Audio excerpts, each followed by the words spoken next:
Muy buenas tardes para todas y para todos. Les damos la gran bienvenida a una edición más de Trazo en Vivo, un espacio que hemos creado pensando en esta nueva realidad de la virtualidad. Trazo no ha querido quedarse atrás y hoy estamos con ustedes. Les trajimos este tema en el día de hoy, un tema que para nosotros es muy importante y que desde hace ya un tiempo hemos venido trabajando, que es educación, arte y cultura, transformando realidades en este nuevo contexto que hoy estamos viviendo no solo en Cartagena, sino en el mundo. Hoy los estaré acompañando, moderando este espacio. Mi nombre es Francis Caballero, coordinadora de relacionamiento de Trazo, y en nombre de todo el colectivo les damos la más cordial bienvenida y los invitamos a acompañarnos en este espacio de una horita donde estaremos dialogando de estos importantes temas. Desde Trazo, desde hace aproximadamente 2 años, venimos trabajando el tema cultural de una forma tal vez un poco discreta, pero lo hemos venido articulando con toda nuestra estrategia educativa, pedagógica. Lo hemos trabajado a través de una estrategia que hemos denominado la multisonora. La multisonora ha tenido diferentes acciones que hemos dado a conocer a nivel de ciudad. Una de ellas también es la estereofónica. La multisonora lo hemos venido trabajando en una gran articulación. Nuestro gran aliado para la multisonora ha sido la Corporación Heroicos, cuyo director nos estará acompañando también en el día de hoy en este webinar. Bueno, para quienes no nos conocen, nosotros somos Trazo, colectivo de transformación social. Somos lo que hasta el año pasado fue Fundación Mamonal. Nos hemos replanteado, ese es nuestro nombre. Somos un colectivo social, civil y empresarial que tiene presencia en Cartagena desde hace más de 44 años. Trabajando principalmente temas desde la parte educativa. Como sabemos, la educación y la cultura no han sido ajenas en todo este contexto que estamos viviendo hoy en día en el mundo. Han sido, por supuesto, la gran llave de salvación, el gran entretenimiento, pero también la gran forma de generar espacios para que nuestros niños, para que nuestros jóvenes estén completamente actualizados de todo lo que pasa en el mundo, no suspendan sus procesos pedagógicos. Entonces ahora viene un reto más grande, que es cómo articulamos la educación y la cultura a todo este tema de la virtualidad. Y que no quede en especial la cultura y el tema artístico en un último plano como la cenicienta, pues de todas estas acciones que se vienen desarrollando desde los gobiernos, sino que más bien se utilicen como instrumentos para que las personas podamos estar entretenidas, pero a la vez conectadas con todo lo que pasa en el mundo. Entonces, eso es un poco lo que vamos a hablar hoy. Le damos una cordial bienvenida a las 4 personas que hoy nos acompañan, grandes profesionales muy reconocidos en la ciudad. Para nosotros es un gusto tenerlos aquí en este espacio de Trazo en Vivo. Inicialmente le damos la bienvenida al historiador Javier Ortiz Casiani. Javier ha sido asesor del Ministerio de Cultura, del Ministerio de Educación, del Centro Nacional de Memoria Histórica y del Museo Histórico de Cartagena. A Javier le preocupan mucho los temas relacionados con la nación, la memoria, el discurso, la representación, la cultura popular y la historia política y cultural de los afrodescendientes. Bienvenido, Javier, gracias por acompañarnos. Estamos seguros que tus aportes van a ser de gran importancia en este espacio. Saludamos también. Adelante. Gracias a usted por la invitación, por supuesto. Gracias a ti por aceptarla. Bueno, saludamos también a Boris García Figueroa. Boris, como les comentaba, es cantautor, productor, gestor cultural y creativo, gran amigo de la Casa Trazo. Con más de 20 años de carrera artística, Boris ha llevado la música de sentimiento local a diferentes escenarios en el mundo y ha creado obras que relatan el alma de la cultura popular de Cartagena y el Caribe. Boris es el director de la Corporación Heroicos, con quienes les digo que hemos venido trabajando desde hace ya 2 años la estrategia cultural de Trazo articulada con educación, que es la multisonora. Igualmente le damos la bienvenida también a Juan Pablo Vélez. Juan Pablo es el presidente ejecutivo de la Cámara de Comercio de Cartagena, es administrador de negocios, tiene 17 años de experiencia en el desarrollo económico local, en los clústeres de emprendimiento, innovación, transformación digital, sostenibilidad y negocios internacionales, energía e infraestructura, comercio minorista y distribución. Juan Pablo se define como un líder con espíritu emprendedor y mentalidad estratégica, y hoy nos va a estar acompañando para hablar un poco de esa relación entre educación, arte y cultura con economía y con todo el sector económico y de negocios en Cartagena. Y finalmente, pero no menos importante, le damos la bienvenida pues a la anfitriona, que es nuestra directora del colectivo Trazo, Alejandra Espinosa Harris. Bienvenida, Alejandra. Alejandra es administradora de empresas de la Universidad de Cartagena, es especialista en gestión humana, egresada de la Escuela Naval de Cadetes Almirante Padilla y especialista en gerencia de proyectos. Tiene experiencia en liderazgo de equipos, gestión de programas sociales, gestión administrativa y gestión pública, y desde hace 7 años asume como directora ejecutiva de Fundación Mamonal, lo que hoy conocemos como colectivo Trazo. Bienvenida, Alejandra. Muchas gracias, Francis. A todos ustedes, muchas gracias por acompañarnos en el día de hoy. Retomamos, igualmente reiteramos la bienvenida a quienes nos acompañan. Les sugerimos anotar en la parte de comentarios las preguntas que tengan o anotarlas en otro espacio, porque vamos a finalizar con un espacio para sus preguntas e inquietudes. Entonces, damos inicio con una primera pregunta. Esta primera pregunta va pues abierta para todos nuestros invitados en el día de hoy. Entonces, esta pregunta es: ¿cómo creen ustedes que en Cartagena se puede transformar realidades a través de la educación, el arte y la cultura, pero en este contexto actual que hoy estamos viviendo en el mundo? Entonces, no sé con quién iniciamos, ustedes me dirán. Primero las damas. Primero las damas. Entonces, Alejandra, adelante. Bueno, muchas gracias. Pues creo que el tema es el alma y de lo que Trazo cree. Nosotros creemos que es la educación la llave que abre las puertas a oportunidades reales. Y yo creo que en medio de esta circunstancia, en medio de esta pandemia, yo creo que si hay algo que nos ha jugado en contra, más allá de la falta de camas hospitalarias, de la falta de ventiladores en las UCI, es un poco falta de conciencia, pero conciencia colectiva que se construye a través de procesos educativos y de políticas públicas serias. A veces juzgamos y le damos durísimo a determinados grupos poblacionales por los comportamientos que tienen. Sí, frente en estas circunstancias en donde se tiene que guardar en casa, donde hay que procurar el aislamiento, pero cuando uno mira de fondo lo que ha vivido esa comunidad, lo que ha vivido esa población históricamente, pero además con qué elementos cuenta en su haber, digamos, de conocimiento, de capacidades instaladas, pues somos injustos, me explico, somos injustos porque estamos midiéndonos a todos con una misma regla y esa regla en realidad no ha estado, digamos, las proporciones de lo que hemos recibido todos no han sido iguales. Entonces, yo creo que en un contexto como en el que estamos viviendo, la educación juega un papel fundamental. Cuando una sociedad tiene una comunidad más educada, cuando tiene una comunidad preparada, es probable que atienda de una mejor forma o de una manera menos traumática, porque yo creo que nadie estaba preparado para una circunstancia como esta, pero sería menos traumático cuando, digamos, la educación ha sido un pilar, no en el momento de la coyuntura, sino desde antes, desde siempre, ha sido un pilar fundamental en el fortalecimiento de un territorio. Esto aplica para atender una pandemia, pero también para tener un territorio competitivo.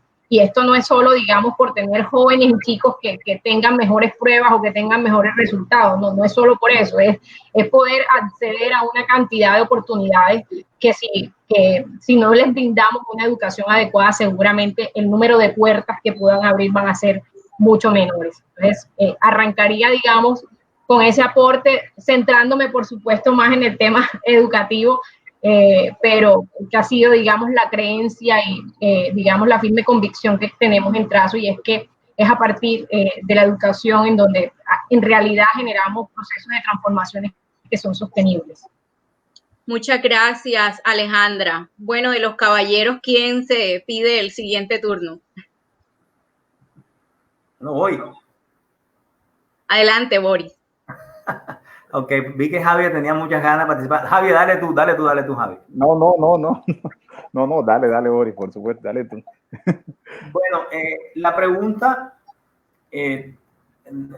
nos genera una propuesta bien interesante, y es cómo transformamos realidad a partir de la unión de la educación, el arte y la cultura.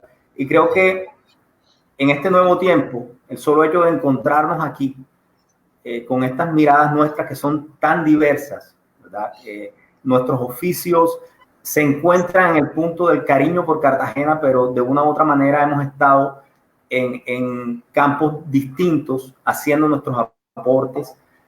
Creo que esta mirada que tiene que ver con este encuentro es un poco el relato que puede dilucidar la pregunta. Podemos transformar la realidad en este nivel de vínculos, ¿verdad? Donde los empresarios están muy atentos a la visión de cómo la educación puede transformar, cómo lo artístico y lo cultural junto a ellos pueden generar nuevas realidades, cómo los pensadores como Javier pueden entregar ciertas líneas que sirvan de faro de guía, como Trazo, por ejemplo, como decía Alejandra, que ha tenido todo un trabajo continuo desde hace mucho tiempo que tiene que ver con lo educativo y que tiene que ver con procesos de formación. ¿Cómo Cartagena puede vencer ciertas distancias que han sido históricas en nosotros, ciertas fragmentaciones que han sido históricas en nosotros, y que la realidad actual podamos cambiarla? Depende, a mi modo de ver, desde mi visión optimista como artista, de esos vínculos bien estrechos, de poder comenzar a hilar de nuevo, ¿verdad? Aquello que yo considero que puede ser además una tradición es construcción. Necesitamos construir nuevas maneras de vernos, nuevas maneras de asumirnos, nuevas maneras de expresar lo que somos a partir de nuestras diferencias, pero sobre todas las cosas a partir de la unión que podamos tener desde las diversas miradas, y ahí podemos comenzar a realizar nuevas miradas sobre la realidad. Muchas gracias, Boris. Adelante, Javier. Bueno, yo siempre he dicho que en otras intervenciones que he tenido a propósito de esta coyuntura es que las pandemias históricamente lo que han hecho es desnudar una realidad, es decir, no es de modo que la pregunta la tomaría es no que se necesita en la coyuntura, sino que se necesita siempre, ¿no? para fortalecer el ejercicio ciudadano. Es decir, la pandemia lo que ha hecho es revelar unas fallas estructurales. No es que esto esté comenzando porque comenzó una pandemia, no. Lo que estamos viendo es el resultado de una tradición, ¿no? O de los errores que hemos cometido en la posibilidad de construir una sociedad, como estaba diciendo Alejandra, con mejores condiciones para todos, mejores condiciones de vida para todos. Y por supuesto, en ese sentido, no hay elemento más transformador de la sociedad que la educación, el arte y la cultura. Es decir, históricamente, pues está comprobado que la educación ha sido una de las herramientas de movilidad social, si no la principal herramienta de movilidad social, y eso solo basta ver la lista de los que ingresaban a la Universidad de Cartagena en el siglo XIX para saber de quiénes eran hijos o y quiénes eran sus abuelos, para luego mirarlos a finales del siglo XIX y comienzos del XX ejerciendo sus profesiones, sobre todo médicos y abogados, y saber de si tú comparas con los abuelos y los bisabuelos de esta gente que luego va a ocupar ciertas posiciones importantes en la ciudad, lo que significa la educación para eso.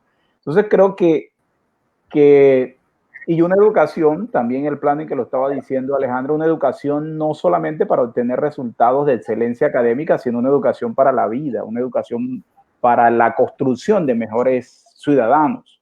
El problema es que si falla la educación y si falla los escenarios y los espacios para el desarrollo del arte, de la cultura en general, pues lo que está fallando es la posibilidad de construir mejores ciudadanos. y la falla en la construcción de mejores ciudadanos es lo que hace que en épocas de crisis como esta los resultados sean los que se dan. Ahora, hay que decir también que esto no es solamente una cosa de clase, esto hay que aclararlo, es decir, los comportamientos no esperados son comportamientos proporcionales a lo que es cada uno y a las oportunidades que tiene cada uno. Es decir, es tan desordenado el que vive en un barrio estrato 6 o 7 y decide no quedarse en la casa porque necesita hacer ejercicio y porque su calidad de vida le implica que tiene que salir de su casa, hacer lo que normalmente hacía, pues como los chicos de un barrio popular que salen a la esquina a escuchar música y a bailar.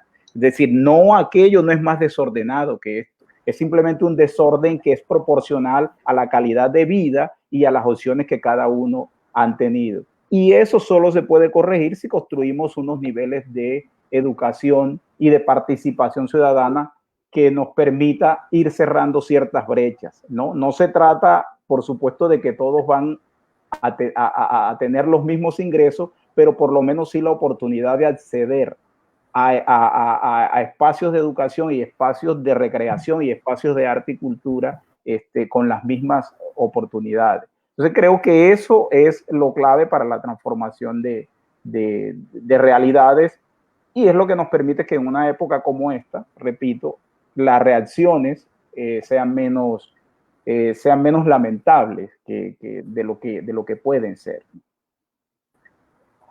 Muchas gracias, Javier. Para quienes se están conectando apenas, les recordamos la pregunta, es la primera pregunta que estamos haciendo a nuestros invitados y es cómo a través del arte, la educación y la cultura podemos transformar realidades basados en este contexto actual que estamos viviendo a nivel mundial. Entonces finalizamos con Juan Pablo Vélez de la Cámara de Comercio. Adelante, Juan Pablo.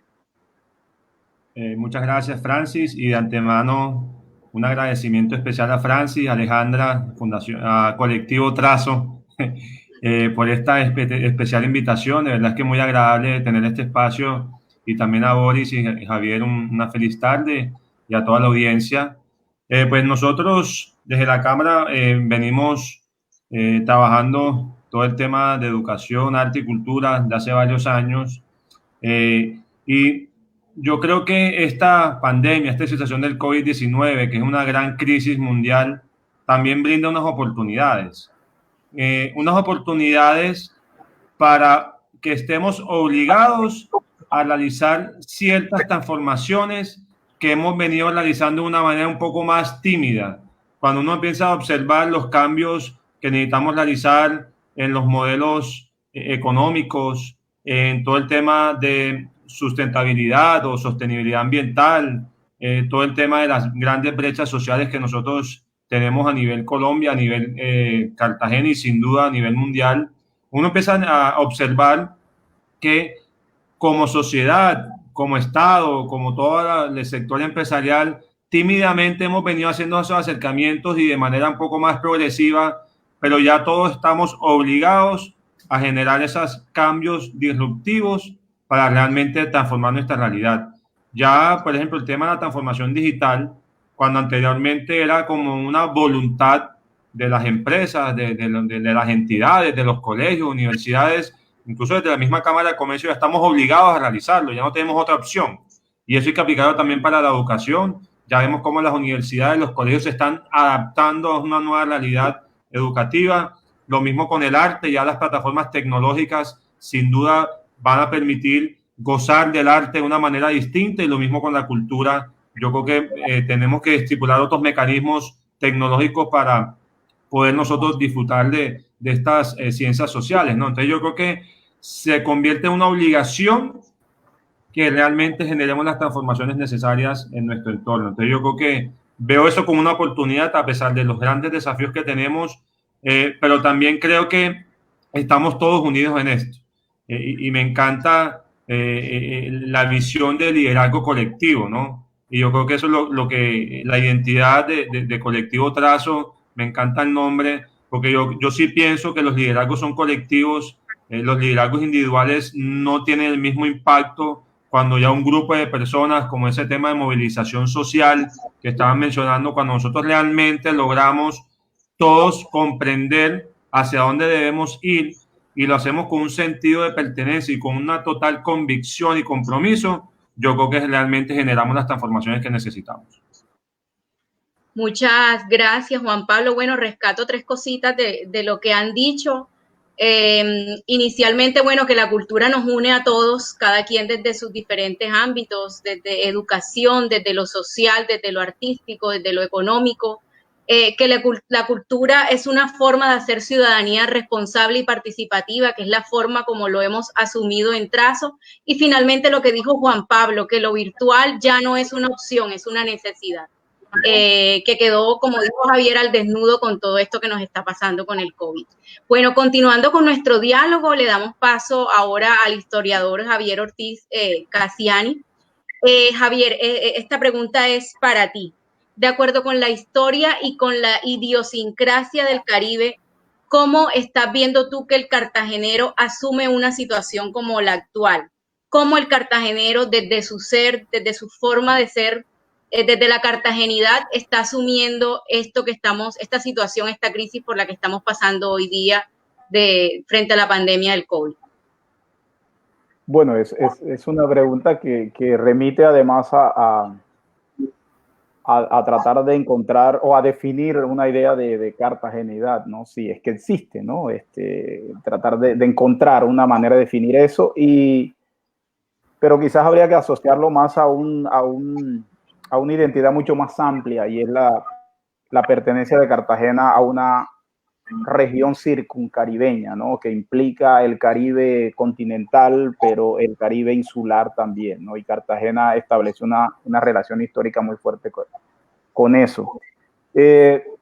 Hoy precisamente tenía una conversación en el IPCC y con el Museo Histórico de Cartagena, y estaba hablando con Moisés Álvarez, el director del Museo Histórico, y él me estaba contando allí que previo en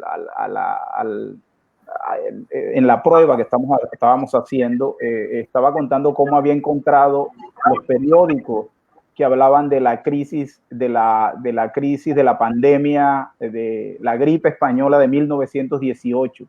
No, la gripe española, que fue fatal, se dice que mató alrededor de 50 millones de personas.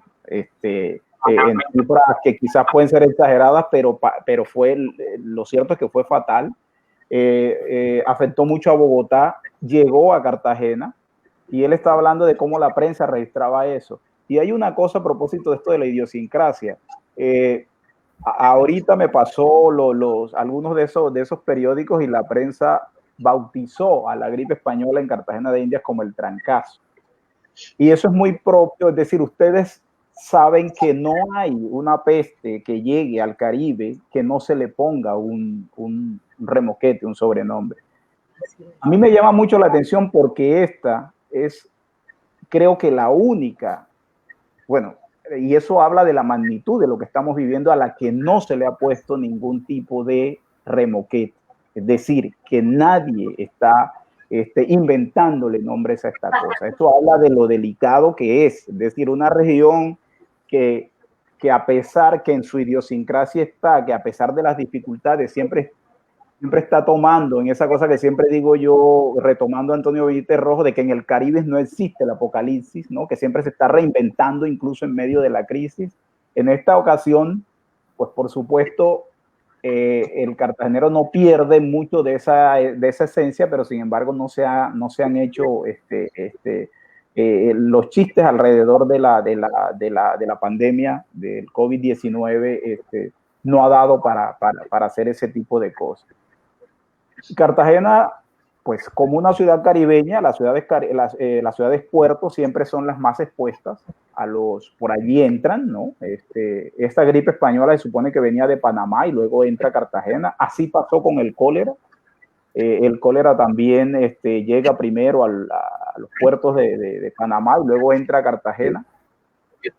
Y también hay otra característica, y es que las pandemias siempre van a afectar, por obvias razones, a la población más vulnerable, ¿no? La población que está podemos hablar de que las pandemias unifican y que todos lo padecemos, pero al final siempre la mayoría de muertos terminan siendo los muertos y los más afectados son los grupos más vulnerables. Y esos grupos a veces tienen maneras de reaccionar y son maneras de reaccionar porque no existe otra manera, digamos, de asumir ciertas cosas. Alejandra estaba hablando de las condiciones. A veces las medidas son demasiado asépticas para lo que es la vida cotidiana de la gente en ciertos espacios, ¿no? Yo leía el otro día un periódico sobre el cólera de 1850, 1849, 1850, que afectó a Cartagena, más o menos unos 1.500, 2.000 muertos. Y uno veía las recomendaciones de la prensa nacional y las recomendaciones que hacían eran recomendaciones que no podían seguir sino población que estuviese en unas condiciones económicas de alto nivel. Es decir, a alguien del barrio de Getsemaní, alguien de Alcibia, alguien que viviera allí en los barrios que se formaron cerca al cerro de San Felipe, alguien que viviera en los barrios extramuros difícilmente podría cumplir con eso. Entonces, la gente termina reaccionando de acuerdo a lo que tiene a la mano. Y a veces la única alternativa es entregarse casi que a la providencia y seguir haciendo lo que siempre han hecho. Es decir, no se puede estar en excepción cuando tu vida siempre ha sido una excepción. No se puede estar en un estado de excepción cuando tu vida siempre ha sido un esfuerzo constante, es decir, un esfuerzo excepcional para poder sobrevivir. Y el Caribe reacciona mucho con eso porque muchas de las poblaciones del Caribe colombiano y Cartagena dentro de ellas está dentro de ese rango de las dificultades que se van a presentar. Y eso creo que hay que tenerlo muy en cuenta a la hora de tomar ciertas medidas alrededor de este tema. Creo que la gente hace lo que puede, hace hasta donde puede, pero hay cosas que simplemente se le escapan de las manos porque no existen las condiciones para tomar las medidas tal cual como deberían tomarse, ¿no? Hay algunas medidas que son para una situación ideal y las situaciones ideales lastimosamente no existen para un gran grueso de la población del Caribe y de Cartagena de Indias. Entonces, a algunos les queda el humor como reacción a eso, ¿no? Como alternativa para tratar de sobrellevar esto. Y no es una cosa solamente de los cartageneros ni del Caribe. Cuando la peste de 1348, que fue la gran peste negra, cuando la gente veía que ya no había posibilidad de que todos se iban a contagiar, muchos incluso se casaban porque por el temor a morir, entonces me caso con la mujer que amo o con el hombre que amo antes de que me muera, o me voy a la taberna a emborracharme porque esta cosa se va a acabar de todas maneras, entonces si se va a acabar voy a morir feliz por lo menos. Es decir, ese tipo de reacciones se dan cuando la gente ya está en la desesperanza, cuando ya no encuentra, dicen, listo, si nos vamos a morir, como dice un dicho, si nos vamos a morir, vámonos enfermando, ¿no? Entonces, la gente, el desfogue es parte de la reacción que tiene la gente ante eso. Eso que ustedes han visto, y con esto termino, eso que ustedes han visto seguramente ese tipo de funerales que hemos visto en esos videos que les encanta pasar a los medios porque ahora no funciona la noticia sino es en el escándalo, esos videos que les gusta pasar a los medios de los funerales de gente pobre bailando champeta o salsa o cualquier otro tipo de música popular en los cementerios, seguramente existían, seguramente eran frecuentes, pero como no había pandemia no los registrábamos.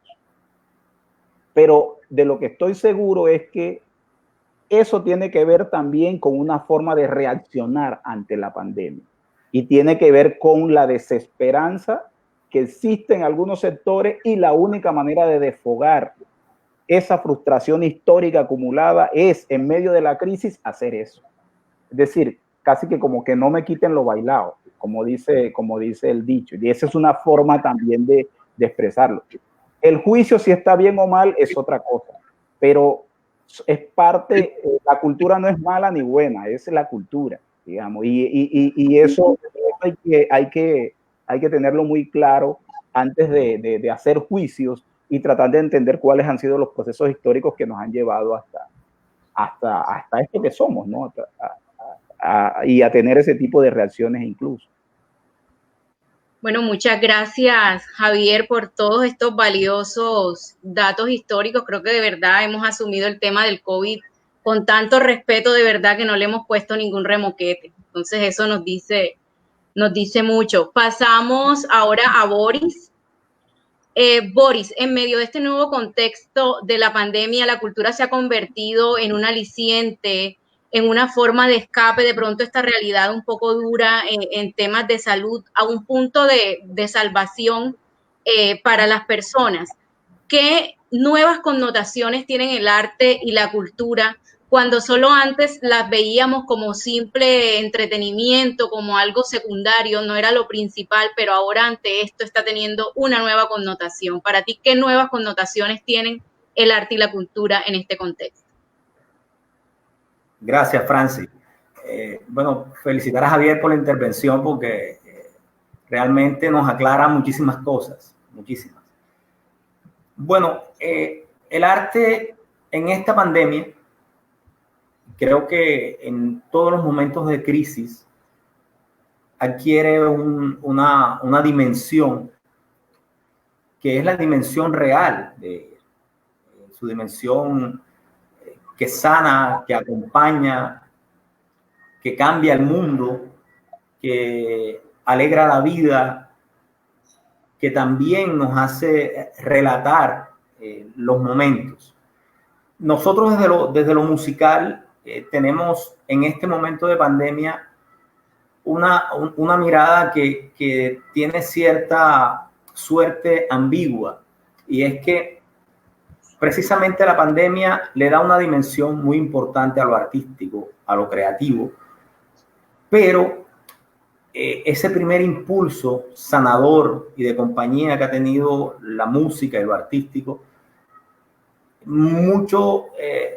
mucha gente del mundo la recibió como que debía ser, primero, un aporte obligado, y segundo, que debía ser algo que siempre nos acompañara como un elemento gratuito, ¿verdad? Adquiere una gran dimensión sanadora, por supuesto, una gran dimensión de compañía, pero lastimosamente también va al punto de procurar obligar al artista a que ese aporte debe ser un aporte voluntario, un aporte de corazón, pero además de eso, gratuito.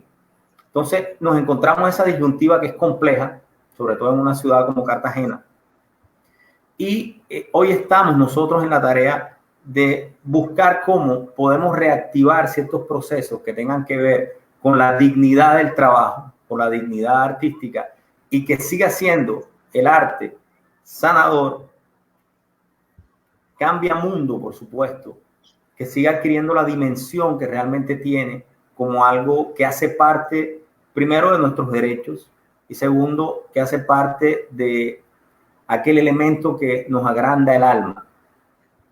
Y hemos procurado ir dictando pasos que nos permitan tener la dignidad del trabajo, las visiones sobre lo nuevo que nos otorga esta realidad, y es cómo desde lo laboral podemos encontrar nuevas dinámicas económicas para los artistas.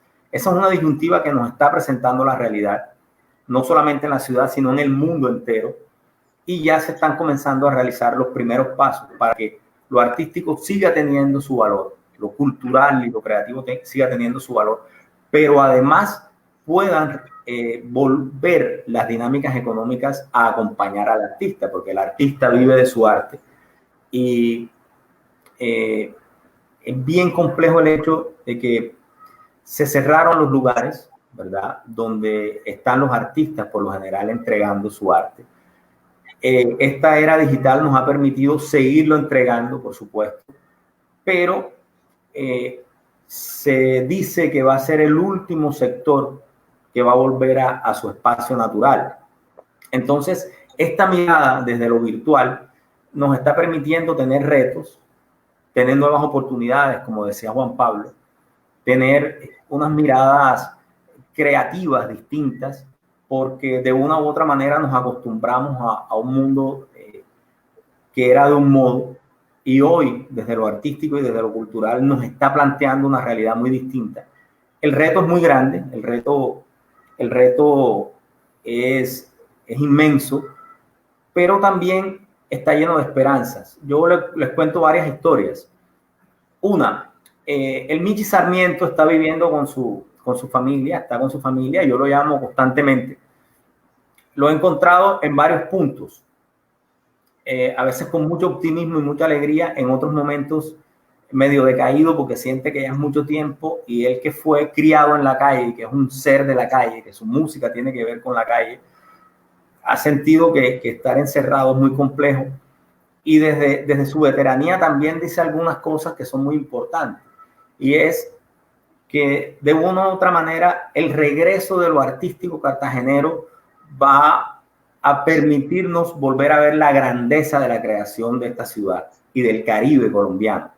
Eso a mí me ha encantado porque, a pesar de estar en un encierro, nos entrega una visión de esperanza. Nosotros, a partir del proyecto, con nuestra corporación, el proyecto Heroicos, hemos procurado siempre exaltar ese sentimiento cartagenero. Y hoy tenemos un gesto con el que acompañamos nuestra propuesta, que se llama Siempre Heroicos, que es precisamente procurar reactivar lo que hacemos, nuestras actividades normales en este tiempo de pandemia. Y nos hemos encontrado con los artistas con mucha motivación, a pesar de muchos dolores que estamos sufriendo. Estamos muy motivados para poder encontrar nuevos espacios creativos y nuevos formatos para poder mostrar el arte que hacemos, la creación, pero además de eso encontrar espacios que puedan retribuir desde lo laboral lo que estamos haciendo. Agradezco mucho, por supuesto, atraso, porque desde hace 4 años estamos trabajando desde la multisonora, la cercanía desde lo empresarial, también desde lo educativo, desde lo cultural, desde lo artístico, y a partir de esa grosura nuestra obra y a partir de la estereofónica hemos procurado ir convirtiendo lo que hacemos en un punto de aporte a la ciudad. Y Cartagena, siento yo que esta pandemia, como dijo Javier, nos desnudó muchísimas cosas, nos explotó en la cara mucho de nuestra realidad, muchas cosas que aún son inciertas para nosotros, que nos van a permitir también, creo yo, que repensarnos, volver a plantearnos ciertas cosas, volver a tomar las fichas y volver a revolver el dominó, ¿verdad? Para poder encontrar una nueva forma de entendernos. Desde lo artístico, esa dimensión importante que adquirió en esta coyuntura tan dura, tenemos mucha esperanza, tenemos mucho deseo de poder entregar lo que somos, lo que sentimos, lo que expresamos. Es indiscutible que sí genera un nuevo reto para nosotros en la ciudad, para los artistas del Caribe, para los artistas de Colombia y del mundo. Y entendemos, por supuesto, que esta nueva realidad también nos va a plantear el hecho de algo que yo siempre he dicho, y es que el arte, como la vida misma, es un eterno comienzo. Yo pienso que vamos a recomenzar de una mejor manera. Estoy seguro que así es. Muchas gracias, Boris, por ese importante aporte de qué connotación pueden adquirir el arte, la cultura y la educación en este nuevo contexto. Ahora la pregunta es para Alejandra. Alejandra, ¿cómo desde Trazo se ha promovido esa articulación entre educación y cultura en relación con los procesos pedagógicos que se dan desde la escuela, entendiendo que este es el semillero, la escuela es el real semillero para promover tanto, pues, fortalecer la educación, pero también promover la cultura para las futuras generaciones?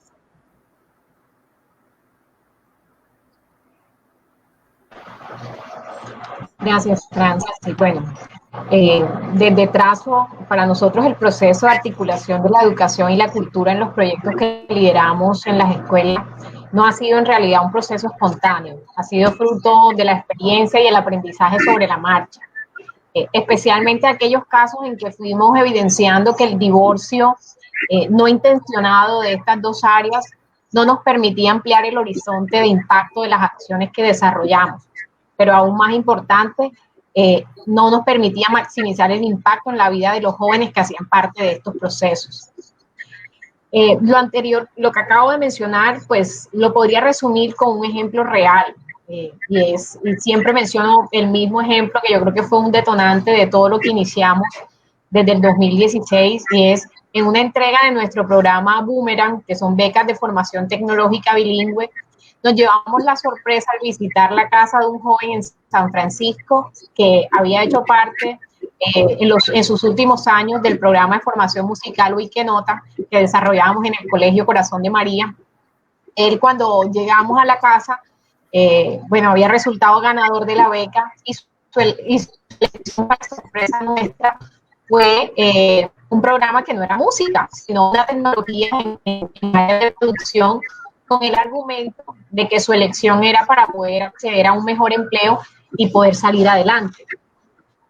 Con tristeza digo, pues registramos la experiencia porque, bueno, los jóvenes en situación de desventaja económica, en muchos casos eligen lo que se puede o lo que les toca y no necesariamente lo que les hace feliz. Pero sin romanticismo, siendo críticos sobre el proceso, observamos que esa creencia de los jóvenes no es lejana a la realidad de la ciudad, frente a la existencia de una agenda cultural fuerte, permanente, organizada, que anime o que los motive a esa profesionalización de oficios asociados al disfrute de las expresiones culturales.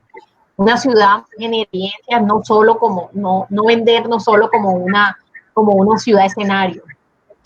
Nosotros, aunque hemos evolucionado en la visión, y todo esto que les cuento, digamos, ha sido parte del proceso de aprendizaje y lo que nos ha alimentado el deseo de poder contribuir en el tema cultural, todavía tenemos mucho por hacer y replantear en la escuela. Tenemos una oportunidad enorme de mejorar el aprovechamiento de las manifestaciones culturales como elementos pedagógicos en el aula.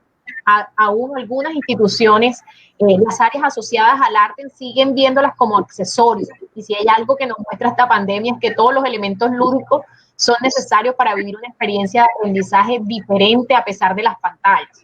Reposicionar en la escuela el valor de las artes y humanidades es un reto enorme que requiere el esfuerzo de todos para ampliar la visión sin bajarle el volumen, por supuesto, al resto de las áreas.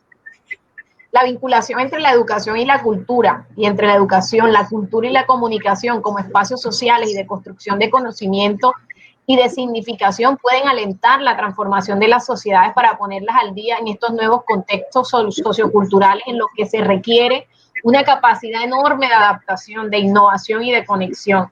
Creo que yo me pongo a pensar en todo lo que aprendí en la universidad y me dio durísimo: investigación de operaciones 1, investigación de operaciones 2, investigación de operaciones 3, y cuando tú dices, y en esta pandemia, ¿qué es lo que he sacado de investigación de operaciones? Sí, de tanto que me dieron en la universidad, pues estoy requiriendo otro tipo de habilidades que son más socioemocionales, que tal vez no recibí en tanta intensidad como recibí investigación de operaciones.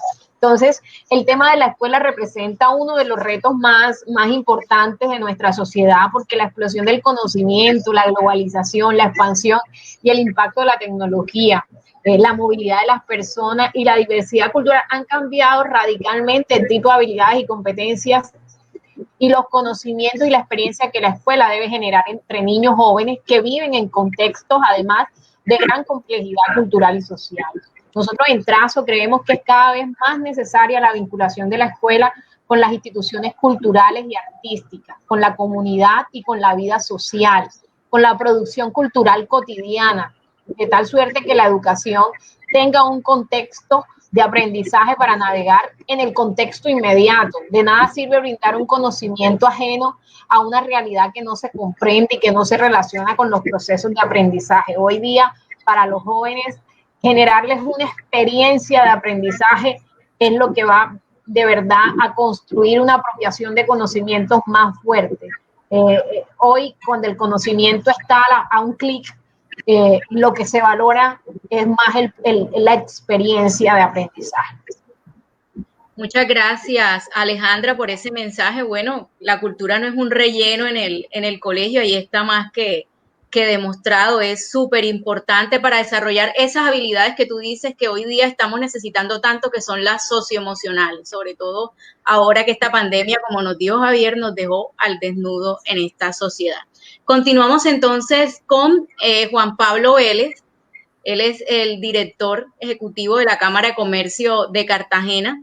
Le recordamos a las personas que se están conectando que el tema que estamos tratando hoy en esta nueva edición de Trazo en Vivo es educación, arte y cultura transformando realidades.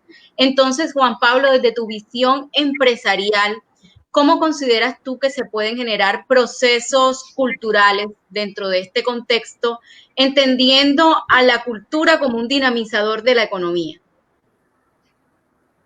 Bueno, nosotros desde la Cámara estamos totalmente convencidos del potencial de desarrollo que tiene la cultura y principalmente una ciudad como Cartagena, distrito turístico y cultural. De hecho, nosotros desde el ámbito empresarial estamos apostándole a la economía naranja desde el año 2010.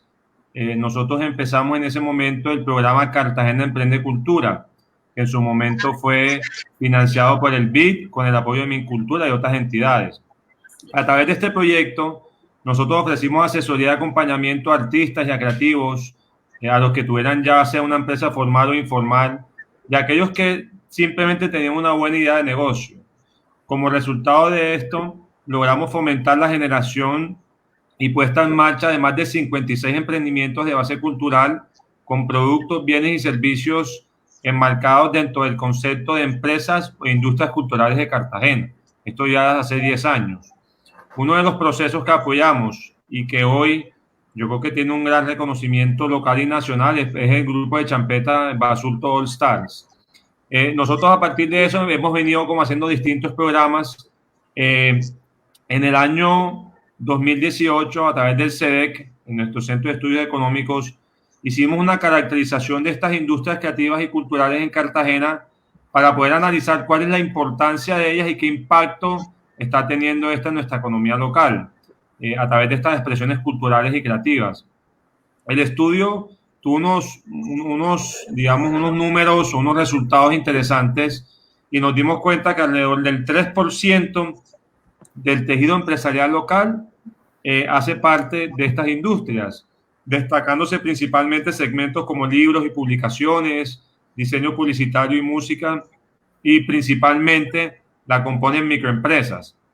Para finales del año pasado, este porcentaje ya había pasado a representar el 7,8% del tejido empresarial. Entonces, casi que en un año, 2 años, pasamos de un 3% a casi el 8% de nuestro tejido empresarial. Yo creo que es bastante relevante ese aumento. También identificamos, y desde la perspectiva del registro mercantil y de los principales eventos culturales realizados en 2017 como FIXI, High Festival, el Festival de Independencia, el Festival de Música de Cartagena, el sector cultural le había aportado a la economía de Cartagena más de 445.000 millones de pesos y representando el 1,2% del PIB departamental. Y yo creo que también es importante resaltar el tema de generación de empleo y está representando el 1,4% del empleo. Entonces yo creo que es importante resaltar el aporte en el número de empresas, el aporte del PIB y el aporte en la generación de empleo, que ha venido como un constante crecimiento, y yo creo que eso es supremamente importante resaltar. También es importante tener en cuenta todos los eventos y festivales culturales que tenemos en nuestro territorio. Mencioné algunos anteriormente, pero también el Mercado Cultural del Caribe, la Feria Farex, el Festival del Frito, el Festival de Jazz de Monpós, el Festival de Tambores de Palenque, por mencionar simplemente algunos. Y nosotros realmente le hemos apostado a la realización de estos eventos culturales. Creemos que esto permite la circulación y el consumo cultural. Es importante que se genere una apropiación de los ciudadanos sobre la cultura. Por eso también nosotros hemos venido apoyando la Feria Cartagena Emprende Cultura y Ixelmoda, que también es un evento que ya pasó de ser un evento únicamente de moda a un evento que ya está tiene 7 ejes de lo que son las industrias creativas y culturales. ¿Por qué menciono el tema de los eventos? Porque yo creo que tiene una connotación especial que mezcla la cultura con el turismo.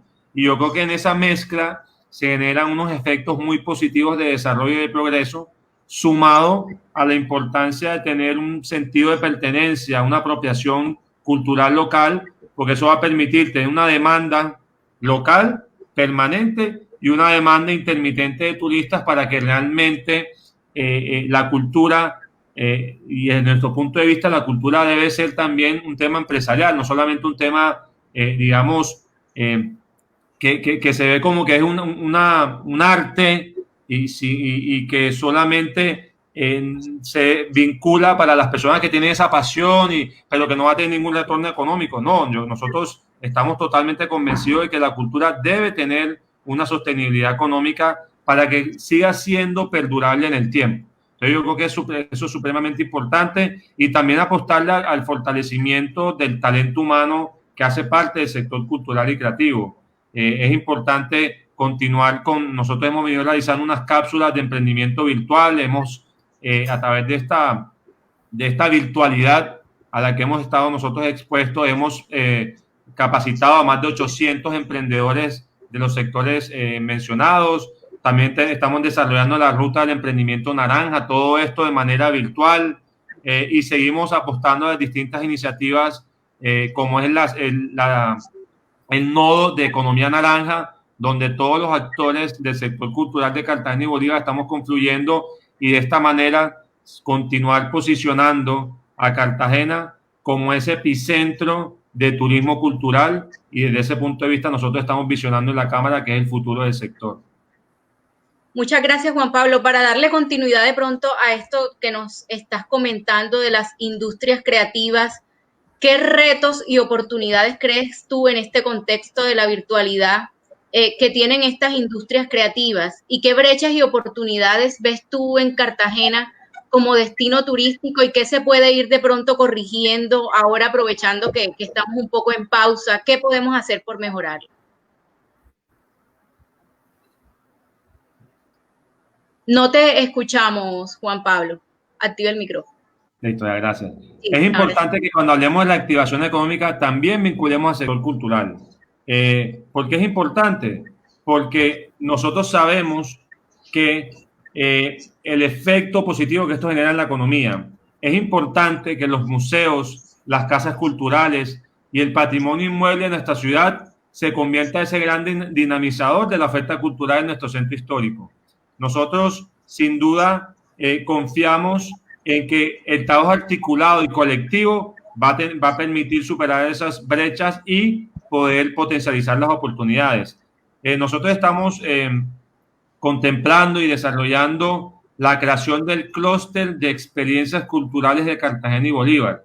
Este es un trabajo donde estamos haciendo desde el inicio del año, estamos totalmente articulados con Icultur, con el IPCC, con la Corporación de Turismo, Universidad de Cartagena, el Ministerio de Cultura. Lo estamos desarrollando en alianza con Impulsa Colombia, el Ministerio TIC y el Ministerio de Comercio, Industria y Turismo también, y buscamos que este clúster de experiencias culturales realmente aproveche las potencialidades de nuestro territorio, que podamos apalancar el desarrollo de productos y servicios culturales con base en el patrimonio material e inmaterial de nuestro departamento. El clúster será ese punto de interacción, como bien decía, entre turismo, patrimonio y las industrias creativas, y que sea como una extensión de lo que ya existe. Es importante también que podamos nosotros contemplar y que todos estemos articulados para que realmente Cartagena y Bolívar sean hub cultural del Caribe colombiano. Y en cuanto a los retos y desafíos, yo creo que en el corto y mediano plazo, lo principal es centrar nuestros esfuerzos en poner valor a los productos y poder nosotros aportar hacia esa reactivación y recuperación de la ciudad, identificar acciones desde la virtualidad, hacer un tema de facilitación o comercialización de los productos y servicios culturales, apostar por esos emprendimientos que faciliten esa virtualización de destinos con videojuegos, con realidad aumentada, guías digitales o recorridos virtuales en museos. También es importante que mencionaba yo el tema de comercialización, pero que realmente podamos tener unas plataformas robustas de distribución online de esos servicios culturales. Es como tener un Airbnb, pero de experiencias culturales.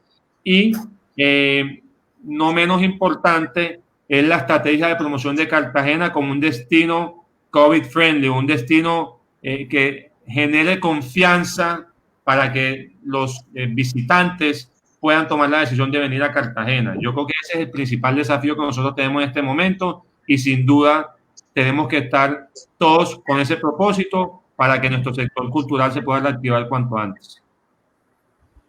Muchas gracias, Juan Pablo, también por esa excelente noticia, la creación del clúster de experiencias culturales, bastante pertinente. Creo que es una excelente noticia para el sector cultural de Cartagena y de Colombia. La cultura de Cartagena es la de toda, la bandera de la de toda Colombia. Muchísimas gracias. Proseguimos con Boris. Bueno, ya Juan Pablo nos habló desde lo económico, desde lo gremial, desde lo empresarial, desde las industrias culturales. Boris, hablemos ahora desde la voz del artista. Ya nos hablaste un poco del caso del Michi, Sarmiento. En términos generales, ¿cómo ves tú que los artistas están planteando la realidad en este contexto que estamos viviendo? ¿Qué expectativas tienen? ¿Cuáles son sus luchas, sus dilemas? Cuéntanos un poco. Bueno, ha venido ocurriendo como un proceso, ¿verdad? El inicio fue un inicio muy traumático porque todos nos llenamos de mucho miedo, nos llenamos de temor porque no entendíamos qué estaba pasando, nos quedamos todos como en una pausa que ha sido una pausa bastante larga. Se vivió una primera etapa que fue una primera etapa asistencialista, donde entre todos nos colaboramos, se les consiguieron mercaditos a los que estaban más necesitados. Llegamos a una siguiente etapa que tenía que ver con lo que les dije, de procurar reactivar desde nuevos trabajos toda la mirada económica. Y ya estamos en una etapa que es una visión mucho más creativa. Entendimos que tenemos que ser mucho más creadores y mucho más artistas en esta realidad que se nos plantea hoy. Y la coyuntura lo que ha permitido es que busquemos nuevas alianzas. Por eso, bueno, también estamos aquí nosotros. Ya yo tenía cierta experiencia con Trazo a partir de nuestra cercanía, con la Multisonora, que ha sido, bueno, este trabajo que hemos trabajado, que hemos tenido en conjunto. Ahora vamos a hacer con Juan Pablo y con la Cámara también una cercanía con Siempre Heroicos y algunos otros aliados. Entonces lo que entendimos es que nos tocaba adaptarnos a una nueva realidad, nos toca tener unos nuevos formatos creativos, procurar también encontrar unos puntos importantes de calidad dentro de la virtualidad que ha sido tan complejo, porque estar en estos cuadritos encerrados a veces limita un poquito desde lo creativo. Nosotros estamos trabajando ahora mismo, además de Siempre Heroicos, un proyecto colectivo que se llama Cartagena Insomne, donde estamos muchos artistas y creadores de Cartagena, en esencia, pero también del país, pero todos somos cartageneros y pensamos en la ciudad. Y tenemos unos procesos que tienen que ver con la creación, precisamente. Estamos haciendo algunas homenajes y tributos a 5 artistas que cumplen 100 años en este 2020. Alejandro Obregón, Cecilia Porras, Nereo López, está Zapata Olivella y Enrique Grau. A ellos les estamos haciendo tributos. Ahí acabamos de hacer un homenaje maravilloso a Obregón, ahora viene un homenaje a Nereo, y ahí estamos como procurando mostrar que hay nuevas maneras de mostrar el arte, de mostrar los vínculos desde lo artístico, lo colectivo, ese canto colectivo al que yo tanto nombro en todas partes, porque yo siento que es fundamental el canto colectivo, los vínculos, como lo dije al comienzo. Y así están también muchos de los músicos de la ciudad, armando algunos colectivos para mostrar canciones. Se están adelantando algunas serenatas virtuales de muchos artistas de la ciudad. Hay algunos estudios adaptados para unos shows híbridos donde está el artista sin público, pero están vendiéndole música a toda la audiencia virtual. Conozco algunos procesos de artistas plásticos que están realizando sus obras y entregándolas. En fin, creo que estamos ya buscando un proceso de adaptación.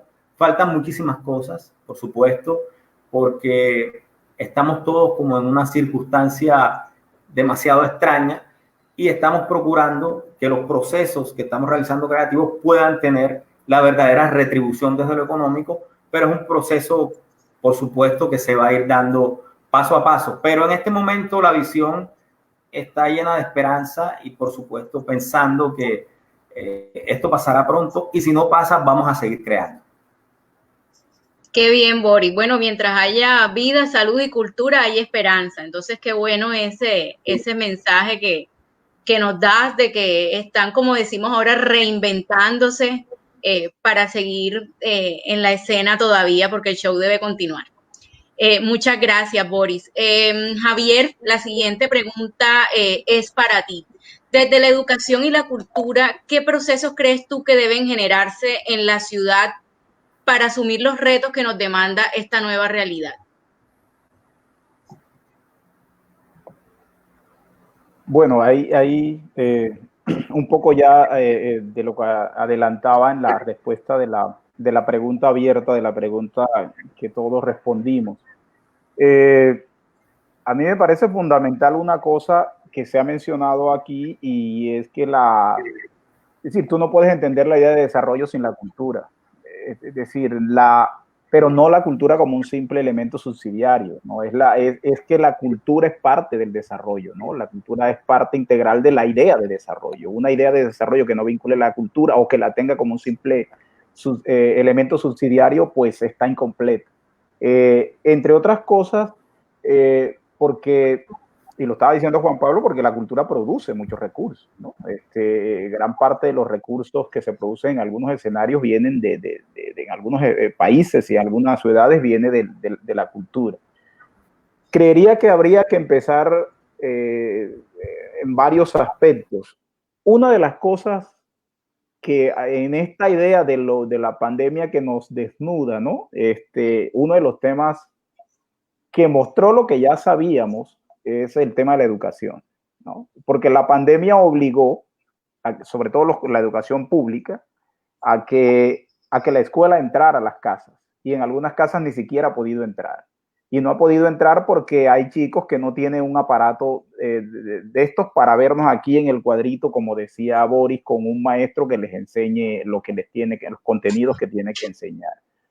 Entonces yo creo que la pandemia nos permite reflexionar sobre eso, sobre la necesidad de reestructurar muchas dinámicas alrededor del tema educativo, saber cuál es la realidad de los estudiantes, de la mayoría de los estudiantes de la educación pública, empezar a tratar de construir una educación de calidad, y una educación de calidad implica el compromiso no solamente de lo público, sino de lo privado, que son los que se van a beneficiar de la educación de calidad. Y por supuesto, pues se beneficia a lo público en la medida en que la educación permite construir, como estábamos diciendo hace rato, mejores ciudadanos y ciudadanas, ¿no? Entonces creo que esto que nos está mostrando la pandemia, la dificultad para llegar desde la virtualidad a todos y a todos los estudiantes, es un punto para empezar a reflexionar sobre la educación. Entre otras cosas, porque la educación pública viene sufriendo un deterioro desde hace muchos años, y la generación es un poco más atrás de la mía. Siempre había como instituciones públicas emblemáticas, ¿no? Colegios emblemáticos, es decir, el Colegio Fernández Baena, o el Liceo Bolívar, o el Liceo Celedón en Santa Marta, o el Loperena en Valledupar. No tenían nada que envidiarle a un colegio privado en cuanto a la calidad de lo que producía. Entonces la calidad de la educación se ha convertido en una cosa de clase. Creo que hay que empezar a generar procesos de mayor compromiso de la sociedad con la educación. Y eso demanda participación de lo público y participación de lo privado. Y el compromiso de que la educación es el referente para la construcción de mejores ciudadanos, que tampoco sirve la cualificación si eso no va también ligado a un tema de cualificación para crear mejores seres humanos, ¿no?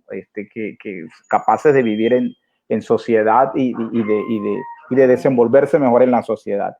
A eso yo le agregaría también el tema cultural, pero no solamente la cultura como un espacio de producción de eventos, ¿no? No solamente la cultura tenemos festivales de cine, tenemos el Festival del Jazz, tenemos un montón de eventos culturales, pero esto tiene que ser más estructural, es decir, siempre estamos tratando de vender la ciudad porque es la idea. Esta ciudad tiene una vocación turística y la tiene desde hace muchos años y es una vitrina. Pero en esa misma idea de vitrina creo que hay que tratar de construir una apuesta cultural y artística decente, ¿no? No podemos seguir quejándonos de los tambores que tocan en la calle o de los pelados que hacen rap en la calle y que atosigan al turista. No podemos solamente seguir quejándonos de ellos. Lo que tenemos es que tratar de construir un plan cultural de la ciudad que pueda cualificar a esos chicos que a algunos les parece que lo que hacen es ruido y que no de verdad están haciendo música. Y bueno, lo que hay, aquí el talento se cae de la mata. Y Boris lo sabe, es decir, aquí lo que hay es gente con talento y lo que necesita son espacios para poder desarrollar sus apuestas. Las apuestas que hace Boris, las apuestas que hace, por ejemplo, el Colegio del Cuerpo y las apuestas que han venido haciendo otros colectivos culturales, son apuestas además de calidad, de mucha calidad. Entonces creo que eso se tiene que convertir no en un plan de grupos pequeños, sino que sea una idea de ciudad. Es decir, la idea de ciudad turística tiene que ir de la mano con un proyecto de cualificación de la gente que ofrece esos servicios. Entonces no nos podemos quejar del taxista que le cobra demasiado la carrera al turista o del restaurante que cobra un plato demasiado caro al turista y ponerlo como una noticia alarmista.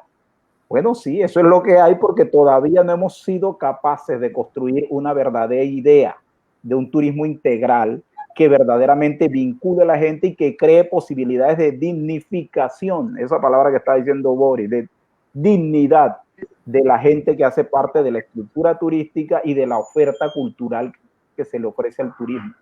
Esa oferta que se le ofrece al turista tiene que ser una oferta que dignifique al artista y que dignifique también a la ciudad. Es decir, lo que se ofrece al turista es lo mismo que yo tengo que consumir. Es decir, la misma calidad que exijo para el turista es la que yo tengo que consumir. Porque a veces en la vocación del servicio hacia el que llega, se nos olvida de que la demanda que tenemos de crear también escenarios y espacios en la ciudad. Es imposible que en una ciudad como Cartagena de Indias, con toda la trayectoria y toda la referencia histórica que tenga, me parece a mí impensable, y está sucediendo, que una institución, por ejemplo, como el Museo Histórico de Cartagena esté en una crisis tal que no tenga ni siquiera para pagar al personal de vigilancia y de aseo en estos momentos de la pandemia. Eso es impensable. Es decir, es el museo de la ciudad, esa que vendemos como la gran ciudad artística, como la gran ciudad histórica. Pues su museo histórico no tiene para seguir funcionando. Y en eso creo que tenemos que comprometernos todos. Y creo que esta es una oportunidad, aprovechando que el rey está desnudo, para construirle una ropa, quizás no de rey, pero quizás que permita vestirnos a todos, ¿no? Y no dejar solo vestidos a algunos y a otros completamente desnudos.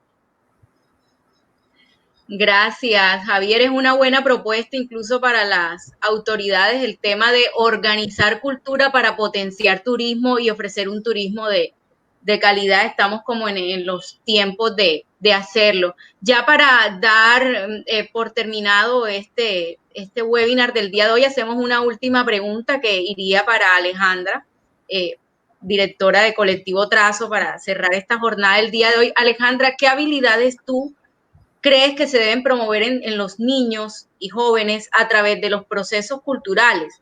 ¿Y qué perdemos con la no estimulación de las vocaciones artísticas de los estudiantes, de los chicos que tenemos hoy día en el sector educativo? Bueno, en el tema de las vocaciones artísticas, bueno, creo que lo primero es entender que las vocaciones se componen de muchos lenguajes. Cada expresión representa una perspectiva única, una forma diferente de ver todo lo que nos rodea. El arte construye un entorno donde la creatividad y el ingenio están implícitos. El desarrollo de las expresiones del ser humano, y Javier lo mencionó hace un momento, ha sido posible en gran parte gracias a las iniciativas artísticas que se han desarrollado a lo largo de nuestra historia. En ese sentido, el arte es un estilo de vida y cuando los niños tienen sus primeras interacciones con ese entorno, los beneficios son ilimitados. Esto no quiere decir que los niños se van a desempeñar como escultores, actores, cantantes o bailarines. El propósito en realidad de la educación artística en los niños es contribuir al desarrollo personal de cada uno a través de esos procesos de sensibilización que les ayuda a construir una mentalidad creativa, reflexiva, crítica, con el fin de que puedan, digamos, ser ellos unos seres que tengan, digamos, un alto potencial en creatividad e innovación. El arte además potencia las capacidades intelectuales en los pequeñitos. El arte enseña valores y competencias esenciales para la vida, como por ejemplo la autoestima, la comunicación, la disciplina, la templanza, la paciencia, entre otros. Miren las que menciono. Hagámonos la pregunta si tuvimos tanta estimulación artística para entender por qué somos como somos, de impacientes. Hablo por mí en particular. Es evidente que las múltiples disciplinas artísticas aportan un sinfín de beneficios a los niños, no solamente para su etapa de infancia, sino también aportan hábitos que son esenciales en el transcurso de la vida adulta. No basta con aprender hoy enciclopédicamente, con saber ejecutar operaciones aritméticas o con conocer el ciclo de la cadena alimenticia, con acercarse al llamado método científico, o con saberse las capitales de países que a veces ya ni existen o no se saben dónde están. Necesitamos en verdad que nuestros hijos, que los chicos, que los jóvenes puedan interactuar en contextos de conflicto, de inestabilidad, de fragmentación y de diversidad, en ambientes tecnológicos y altamente competitivos. Yo creo que a veces nosotros no somos tan conscientes que incluso estamos educando todavía creyendo en los títulos cuando ya hay compañías, las más grandes del mundo, contratando jóvenes por su talento, por su capacidad de creatividad e innovación y no por el máster o por digamos, el cartón que lleva. Esas son las realidades a las que nos estamos enfrentando hoy y creo que en eso también tenemos que ponernos a tono. Por lo tanto, necesitamos formaciones que puedan avanzar más en la distinción que en la estandarización, aprender más a pensar, que a identificar ciertos contenidos que por más amplios que sean, jamás vamos a poder abarcarlos todos. En ese sentido, es importante que los niños aprendan a investigar, a experimentar, a reflexionar, más que a resumir y a memorizar como nos enseñaron a nosotros, aun cuando la memoria sea un elemento fundamental en cualquier referente cultural, aún en la propia educación artística. Entonces, creo que con esa cantidad de detalles que yo encuentro en lo que es el promover la vocación artística en los niños desde pequeños, queda claro todo lo que nos perdemos cuando no lo hacemos. Y es un pendiente. Si hay algo de lo que todos hemos hablado, y lo mencionó Javier ahora al final, es la necesidad de entender y de estructurar nuestro proceso, no como solamente un tema económico, como la posibilidad de un desarrollo, que la cultura sea un elemento de competitividad, que por supuesto lo es. Creo que hay que entenderlo así, pero entendiendo que tenemos que trabajar desde la base desde los niños, desde la educación, desde incluso los procesos de transferencia cultural, y eso me lo ha mencionado mucho Boris. Para mí es como cuando uno le pasa ¿cómo se llama lo que se pasan los deportistas? El testigo. La posta. Eso es algo que nosotros tenemos que dejar de manera más evidente en nuestra ciudad, cómo nos estamos haciendo ese proceso de transferencia cultural, nuestros hijos, nuestros nietos. Bueno, yo todavía no tengo nietos tampoco, pero nuestros chiquitos, cómo lo están recibiendo, o estamos dejando que solo reciban el contenido de afuera, lo que todo el mundo nos trae, y que nosotros, digamos, en la casa, no todos hacemos el ejercicio de recordarle y reforzarle un tema de identidad, de orgullo, de dónde venimos, de que estamos formados, para que eso no se pierda. Entonces, creo que ahí hay un trabajo muy importante que hacer, y entender que todo esto, que este trabajo tan valioso que ha hecho, por ejemplo, la Cámara de Comercio, se conecte con esos procesos de semilleros culturales, que para mí en los lugares más propicios son las casas culturales de los barrios y son las escuelas. No hay, digamos, otro lugar mejor que la barriada, o que la casa cultural que está en la localidad, o la escuela en sí misma, que está, digamos, clavada en los barrios y que tiene presencia en todos los espacios del territorio nuestro. Muchas gracias, Alejandra. Bueno, vamos a finalizar con las preguntas que nos dejaron por aquí por el chat. Tenemos una pregunta de Angélica Villalba. Entonces, la voy a leer. Ustedes ya determinarán quién quisiera responderla. Angélica pregunta, ¿cómo perciben ustedes este tema de las múltiples transmisiones de eventos por distintas plataformas? ¿Creen que así se puede alimentar la experiencia de vivir la cultura? O sea, que si creen que este es el medio, la forma de alimentar la experiencia de la cultura. Ella lo menciona, lo coloca, lo anota, lo dice, porque mucha gente ha manifestado ya también el agotamiento de estar tanto tiempo frente a las pantallas. Entonces, no sé si de pronto, como somos tres, Juan Pablo se tuvo que retirar por unos temas de otras reuniones que tenía en agenda, pero no sé si de forma muy corta los tres me dan su percepción al respecto para responderle a Angélica Villar. Bueno, yo quiero comenzar desde lo artístico. Por eso nombré, recuerdan que dije que los procesos acompañados de mucha calidad en esta nueva etapa. Además, yo he entendido, les comenté también lo que me dijo Michi, que va a haber un regreso y una retoma de muchos procesos humanos y muchos procesos de ciertos perfiles que tienen que ver con tocarnos de nuevo desde la distancia. ¿A qué me refiero? Ya venía el mundo en una retoma de ciertas cosas que sentíamos que se habían ido, pero no se habían ido del todo. Desde lo artístico hemos vivido el regreso del acetato, por ejemplo. Creo que va a ser un mercado que va a regresar en lo musical. El acetato, el vinilo, va a regresar, está regresando mucho el consumo de los libros físicos, el libro, el papel.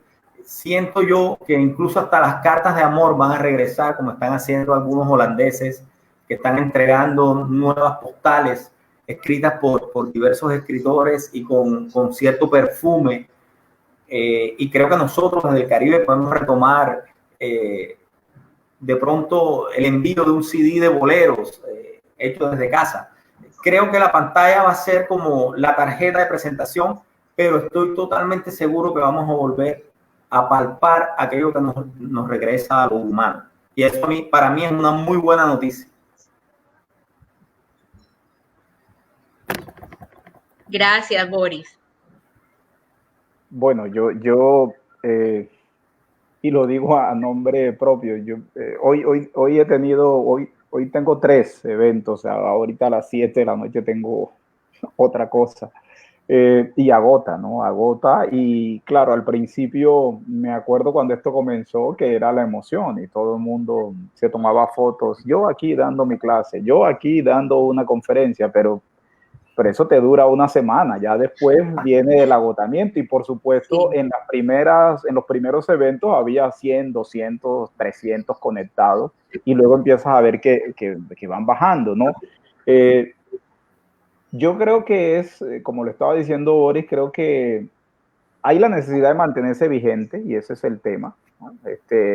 No hay, la única manera que hemos encontrado por ahora de mantenernos vigentes es esta, pero creo que esto tiene que dar pie para otras formas, ¿no? Y esas otras formas de las que estaba hablando Boris desde lo artístico, quizás hay que empezar a repensarlas, que no sea solo esto, ¿no? Que no sea solo las pantallas. Los más jóvenes, esto no es nuevo para ellos, porque su vida muchos vivían la vida en pantallas, ¿no? Se reunían en un café a hablar y hablaban cada uno con su celular y no hablaban, sino que hablaban por chat mientras estaban reunidos, ¿no?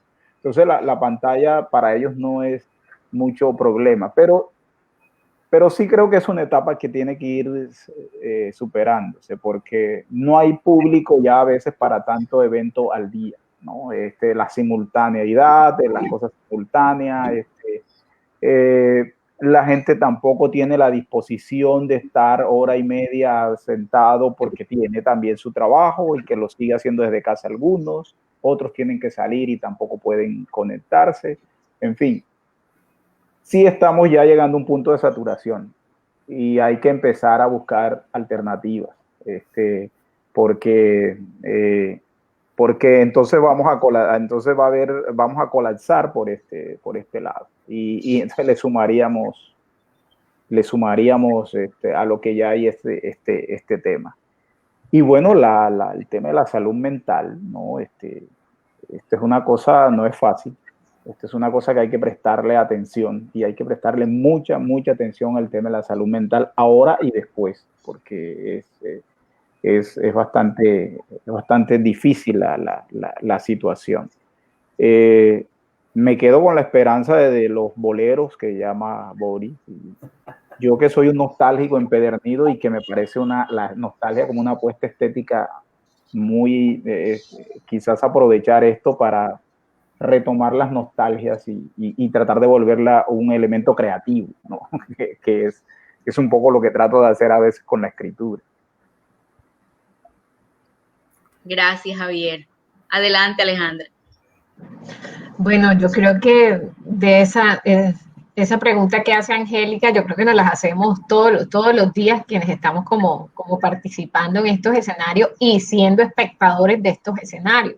Yo creo que Javier lo ha resumido de buena manera, pero en línea con lo que decía Boris al principio, aunque pareciera que es algo viejo, en realidad es probable que para las nuevas generaciones sea algo nuevo. Yo creería que se trata también, más que alimentar la experiencia, es de recobrar algunas experiencias de cómo se disfrutaba la cultura, y para algunos es diseñar nuevas experiencias o nuevas formas de alimentar la cultura. Para los que no caemos en los jóvenes, lo que no caemos en los jóvenes, seguramente disfrutamos mucho más la presencialidad, lo sensorial, el tocar, el manosear el libro, el poner el disco, pero para los chicos más jóvenes, como lo dice Javier, que son nativos digitales, pues para ellos esto es pan comido, o sea, esto es en lo que se venían moviendo. Lo único es que su mundo se ha intensificado en esta forma. Entonces, creo que también todo esto devela, y este fastidio también por las pantallas, pues también devela que en parte ese fastidio, uno es cansancio, pero otro es nuestra necesidad de también crecer en alfabetización digital, que es otro de los pendientes que tenemos nosotros como país. El tema de alfabetización digital y también el tema de acceso a medios tecnológicos, porque aunque hoy estamos en medio de la pandemia y pareciera que todo es tan cerquita a través de las redes, lo cierto es que todavía hay un mundo de gente que no tiene manera de estar de manera permanente conectada con equipos o con conectividad. Entonces, pues tiene un poquito de todo, pero yo diría en el caso de cómo se alimenta la experiencia, yo creo que más que alimentar como la veníamos haciendo, creo que esto nos está demandando formas diferentes de vivir la experiencia cultural, pero además la retoma de algunas experiencias que para muchos de nosotros pueden ser viejas, pero que para los nativos digitales que se disfrutan esta virtualidad resultarán muy novedosas. Sí. Bueno, muchas gracias, Alejandra. De esta forma damos por concluido esta edición más de Trazo en Vivo, donde hablamos de educación, arte y cultura transformando realidades. Bueno, donde la gran conclusión es que la educación y la cultura nos dan esperanzas en estos tiempos, son inherentes al ser humano, no son un accesorio, hacen parte de nosotros. Y bueno, en un contexto como Cartagena es importante trabajar en el tema cultural para apalancar y darle mayor calidad a otros sectores, por ejemplo, el del turismo, que es el gran jalonador de recursos para la ciudad. Muchísimas gracias a Javier, a Boris, a Juan Pablo, que se tuvo que retirar, a Alejandra por haberse conectado. Gracias a todas las personas que se conectaron, que nos dejaron sus interesantes comentarios aquí a través del chat de Facebook. Y muchísimas gracias, cuídense mucho, nos vemos en un próximo Trazo en Vivo. Hasta pronto. Hasta pronto, chao. Chao.